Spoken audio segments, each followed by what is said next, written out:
Ребят, всем привет-привет, с вами Лаврентьева Алена, а в гостях у нас вот такие интересные наготули. Сняла их максимально близко, пока рассматривала, случайно испортила титановую нить. А она, на секундочку, у моей клиентки стоила целых 2500 на один ноготь, таких было 2. Ну и мастер предложил ей покрытие, чтобы было красивенько, немножко блесточек, говорит, совсем тоненько. Вы поняли. Не будем сейчас, так сказать, ругать другого мастера, но, ребят, когда мы устанавливаем титановую нить, покрытие даже немножко тоненькое, а тем более вот так, как на видео, делать, конечно, нельзя. Поэтому сейчас все это уберем, почистим и разберемся, какой же конкретно дискомфорт доставляли ей ее ногти. И, естественно, очевидный факт, что у нас есть гематомка, которая образовалась, между прочим, как раз-таки от титановой нити. Такое иногда бывает, если титановая нить установлена, даже не то, что неверно, да, шарики были великоватые, а обувь была узковатая, и как следствие мы имеем вот такой вот синячок. Конечно, это у нее болело, и она захотела все это убрать. А нашла я эту девушку у себя на курсе, она пришла моделью на ногти и говорит: раз уж я до вас дошла, может быть, вы посмотрите мои ноги, и я поняла, что тут классный контент для вас. Поэтому давайте скорее смотреть. Мы тут убрали всю титановую нить, сняли тоненькое покрытие в кавычках. И теперь видим, что у нас есть и трещина по стрессовой зоне, а это произошло именно от обуви. Вот прожимая, я как раз показывала, как кончик в обуви надавливается, точнее в обувь дает давление на кончик, и получается вот такая вот трещина. Ее спасать мы не будем, просто отрежем, она отрастет.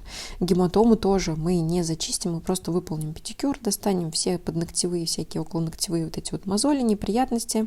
Тут у нас случился пропил, который случился, скорее всего, по причине того, что сначала была установлена титановая нить, а потом, наверное, был сделан педикюр. Я так предполагаю, потому что такой пропил бывает из-за неверного положения фрезы, а оно могло быть достигнуто именно из-за того, что там мешала титанка. В общем, мастер просто банально не смог подлезть.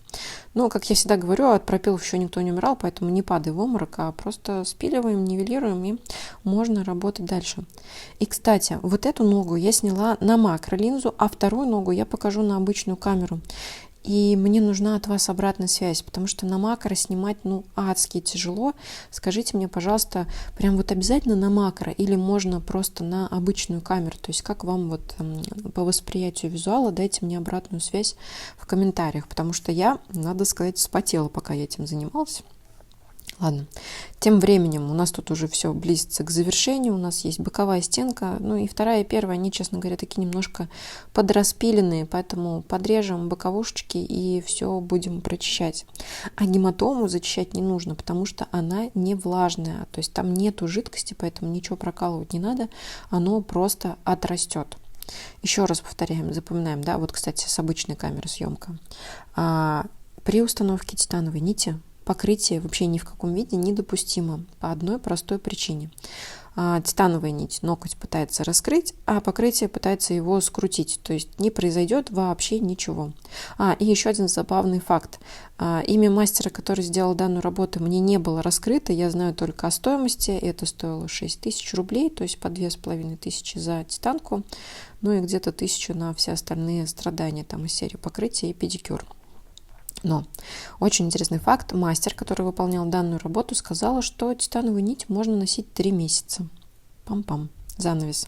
3 месяца точно нельзя, потому что титанка устанавливается повыше для того, чтобы воздействовать на более податливую часть ногтевой пластины.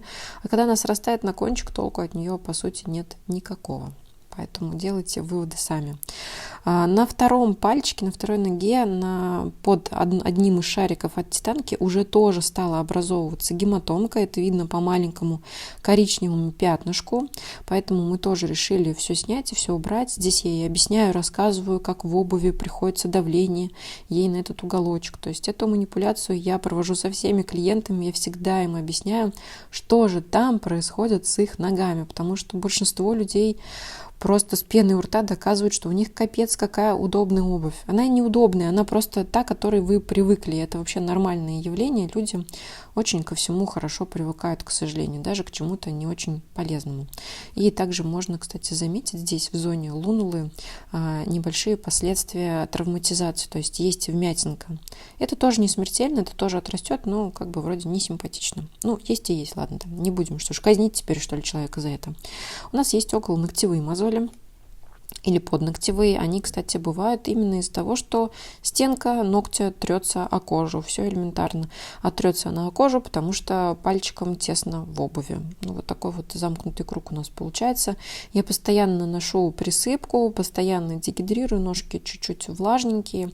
И с помощью разнообразных фрез, я тут, господи, что я тут только не использовала. Я так или иначе старалась туда подлезть и, так сказать, немножко подвывернуть этот валик, потому что видите, что под стенкой происходит. Вот это самая мозоль. И именно она доставляет очень сильный дискомфорт. И девушку эту я прям понимаю, как никто другой, потому что я тоже постоянно чувствую дискомфорт и болезненные ощущения именно от того, что стенки моих ногтей трутся о кожу. Только происходит это у меня на 3 пальцах на каждой ноге, итого их 6.